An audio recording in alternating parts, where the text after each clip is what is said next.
Alessandra, who only sought a way out of a difficult family situation, found herself engaged to one of the most powerful men in the land. A whirlwind romance, or perhaps a carefully calculated arrangement? What will become of Alessandra in her new role as Duchess? Will she find happiness with Edgar, or is she simply trading one cage for another, gilded though it may be? And what of Edgar's true intentions? Is this a loveless marriage of convenience, or does he harbor deeper feelings for his soon-to-be wife? I wonder what Father would say. Will he finally show more interest in me? Alessandra leaned her head against the wall as she thought about tomorrow.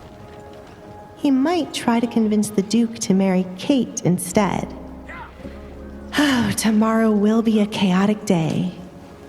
She closed her eyes, enjoying the peace while it lasted. As the carriage returned home, Alessandra wasn't surprised to see a figure standing with his arms folded by the door. Her father knew his wife wouldn't be pleased about her leaving home, and Alessandra had made sure to leave before Katrina could stop her. First Kate, and now it was Katrina's turn. When the carriage stopped, Alessandra opened her door herself, since everyone was afraid to get too close to her. She kept her head down to avoid looking at Katrina as she walked to the entrance of their home. "Good morning, Katrina," she greeted the woman as she neared her. Katrina, on the other hand, did not return the greeting. "Your father must have lost his mind to allow you to leave home. Do the two of you wish to sully this house even more? What would others say if they were to learn that you were riding around amongst them?" I did not leave the carriage, Mother." "Do not call me that.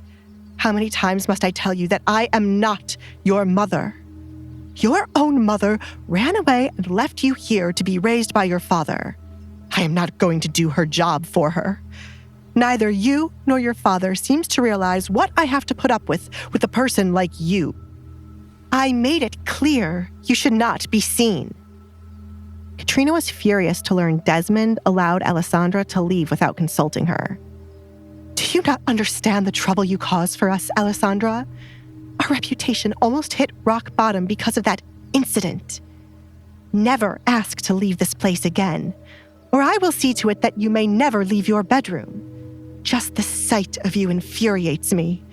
Why on earth couldn't you have followed your mother?" I'm sorry," Alessandra apologized with her head still low. "Get back to your room. Your presence drains my mood, and I am tired of seeing those masks. I cannot wait for the day you shall no longer be here. I hope you enjoyed your day out, since it will never happen again." "Ridiculous," Katrina muttered, turning her back on Alessandra to leave. Alessandra touched her mask, making sure it was still in place. "She speaks as if they weren't a part of why I wear it." One of the things Alessandra hated was how she had to act timid around her family. She found it best to pretend to be that way and take their scolding, but having to be that way was irritating. The second thing she hated was Katrina's need to constantly bring up her mother who ran away from her marriage. Katrina was speaking based on what her husband wanted her to hear, and not the entire truth. "It'll all be over soon," Alessandra said to cheer herself up. It was unfortunate the day might go by slowly now that she really wanted tomorrow to come quickly. A lot could happen before it was time for Edgar to visit her home. "Stay out of sight." It was the best thing to do in order to avoid more accidents happening.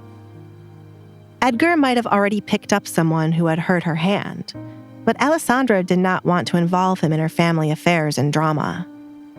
She was well aware he could punish Kate for her, but she did not wish for that to happen.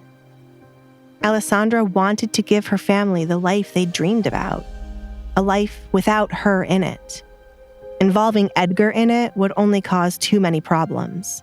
It was best to cut ties with her family peacefully, as she did not hold a grudge for the way she'd been treated.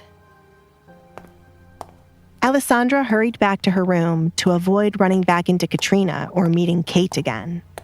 However, upon reaching her door, She was puzzled to find it slightly ajar, as if someone had been inside of it after she left.